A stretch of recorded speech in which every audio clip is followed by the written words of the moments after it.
Dear Prime Minister Netanyahu of Israel, when the President of the United States speaks, especially when it's President Obama who ordered the assassination of Osama bin Laden, then you should sit down and listen and give that man respect. And you should rightly fear and respect the President of the United States, since he is the greatest paymaster of the Israeli state and supports the Israeli economy. You should not sit down after saying that you agree with Obama's speech and then say that you completely disagree with it, because you've lied and people can see through that lie. Okay? When you say I agree with you, Mr. Obama, and then say but we don't agree with the 1967 borders, then you have lied to your biggest supporter, your biggest ally. Why would you do this? Unless you know something that other people don't know, and that is that Obama has large contributions from AIPAC and other Jewish, or rather Zionist organisations.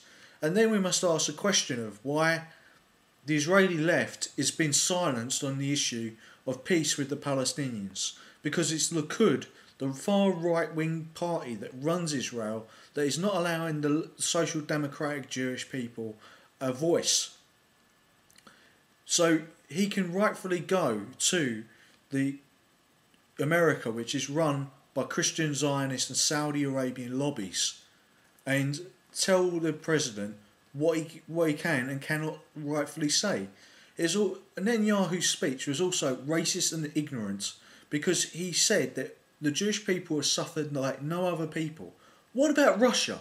What about China, where hundreds and hundreds of millions of people have been exterminated, put in concentration camps by communist-run regimes? What about the Ukraine, which was invaded, where 20 million people were exterminated by the Soviet Union, forcefully moved to Siberian salt mines, where they died in atrocious conditions? These are holocausts. And you saying that there is no other genocide but the Holocaust has put a blanket over the crimes against humanity of the Soviet Union and China, and Soviet China.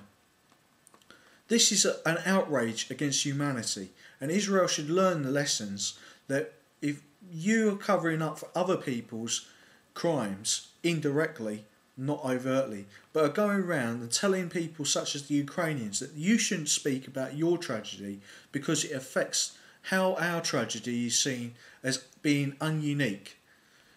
The man, Netanyahu, is so self-obsessed with his own race and nation that he would go and tell the President of the United States that we have a unique history which no other people have suffered as much as us. What hogwash, you know? There are millions and millions of people dying right now in China every year, and nobody is doing anything about it.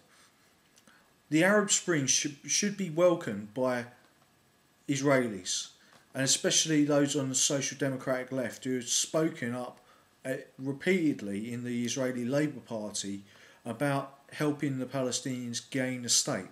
These people are beyond reproach, you know. And I am a realist on the Zionist question. There are Zionists who have been butchers, such as Ariel Sharon, who committed genocide against the Arabs and also planted bombs with the Haganah against British soldiers in the King David Hotel. And there have been people who are on the Israeli left who have tried to who have been peacemakers. There have been Jewish people in the Soviet Union who were communist butchers. And there have been people who have gone and tried to do humanitarian work and look like angels. So there is good and bad in everyone.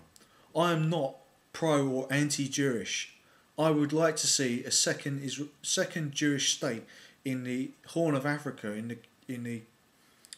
the ancient Jewish kingdom of Kush, which is in Ethiopia and Somalia region of the Horn of Africa, to get a social democratic Jewish state there, which would be a counterweight to the Israeli state, and would be thus balanced by influence between the EU and the United States and the Horn of Africa. And this would help stabilise Africa, as you've seen in my vid, Boer Independence and the Jewish homeland in the Horn of Africa. But when Obama gives it such a brilliant speech, apart from the fact that he didn't grasp the nettle of the Saudi and Bin Laden crime families, but he did say that the Al Qaeda is irrelevant, and I think Michael Schur would make a distinction that it is not irrelevant, and it's got 5 platforms from which it can attack the United States now. It's far more powerful. And the Osama bin Laden may have even been trying to co-opt the Arab Spring by saying that he was glorifying the Arab revolutions.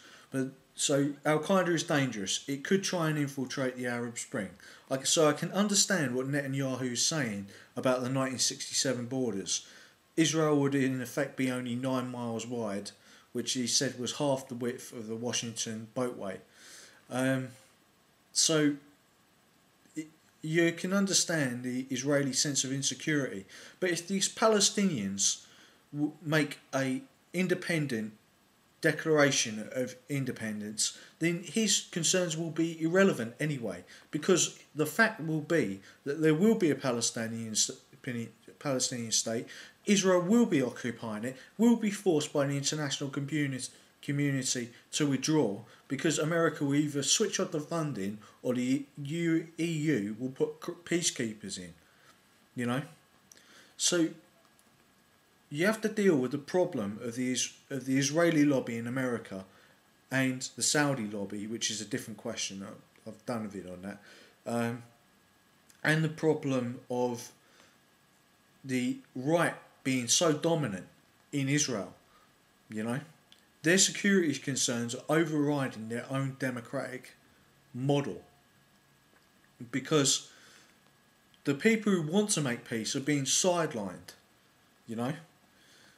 So they should listen to Obama. What Obama is saying is fact. It's not based on religious rhetoric, you know. It's not based on what Netanyahu and his party, the Likud party, are teaching their children, that Germans hate Jews, that English people hate Jews, that Europe is a racist, anti-Semitic force. It's not.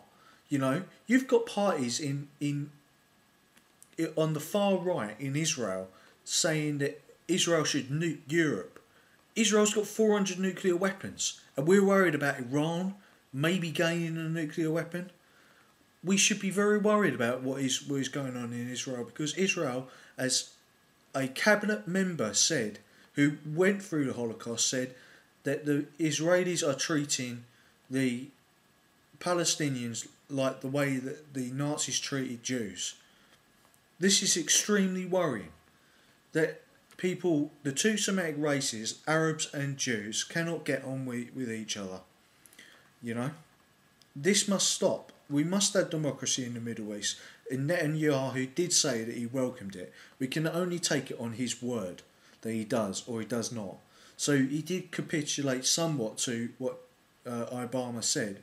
But then he goes and tries to school the President of the United States, the leading Western country and leader of the free world, after Herman Van Rompuy, the President of the EU, you know, equally the leader of the free world, on what is going to happen.